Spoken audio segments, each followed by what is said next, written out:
welcome to Storytime with Mr. Ryan. Did you know that in March, 172,000 people were apprehended trying to cross the border from Mexico into the United States, among them 19,000 children. Many of them don't have homes or parents and are on a mission into the great unknown, not knowing where they'll end up, not knowing where they'll live. This story is for them.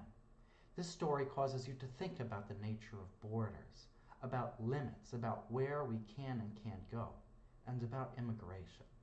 Today's story is A Sky Without Lines by Krystia Basil with illustrations by Laura Borras. Let's hop on in, shall we? Arturo loved to look at maps. He liked seeing all the thick lines that showed where the different countries met, as if greeting each other in a tight hug. But his mother told Arturo the lines on the map were drawn to stop people from moving freely across the land. This made Arturo sad, because Arturo and his mother were on one side of a line, and his father and Antonio were stuck on the other side. Antonio was Arturo's brother and his most favorite person in the whole wide world. Antonio had taught Arturo all the important things: how to remove his shoelaces so he didn't have to tie them, how to ride a bike hands-free, how to knee pop a football. Arturo missed Antonio very much. Arturo was sure if he looked carefully at the map, he would find a gap in the line. He would squeeze through, run fast as his legs could carry him, quickly hug Antonio, and come straight back to his mother. But the only part without lines was the ocean. Arturo did not know how to swim. Antonio had tried to teach him, but instead Arturo had preferred clambering onto Antonio's back to pretend he was a seahorse. Arturo dreamed all day and night about meeting Antonio again. During the day, he dreamed with his eyes open. He dreamed of building a tunnel that went under the lines.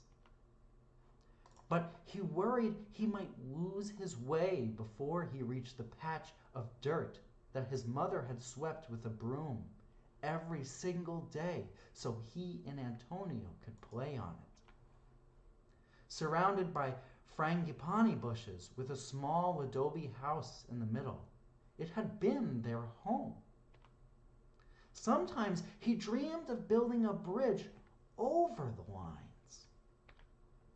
But at day's end, he would stop, tired and sad, wondering why the lines had to be there in the first place.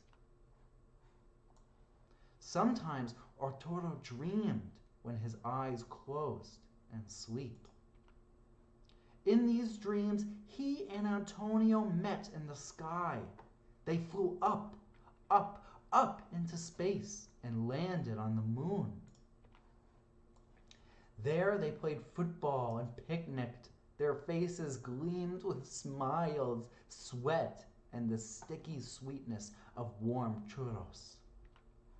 Because he had looked hard and he'd seen no lines in the sky, none at all. Arturo always awoke from this dream happy, his heart filled with hope that it would come true. The moon was a long way away, but he felt sure that when they got there, no one would stop him and Antonio from being together. Thank you guys very much for joining me for this very emotional and moving story. I hope it chimed a bell in your mind. I hope it causes you to think about this nature of borders and limits, and how far we can transcend our own limits. I hope you guys enjoyed reading this story with me today. Please feel free to enjoy some of my other stories on this channel, or if you're looking for fun activities you can do from home, go ahead and check out veronalibrary.org/children. Until next time, thanks for joining me. I'll be seeing you. Bye-bye.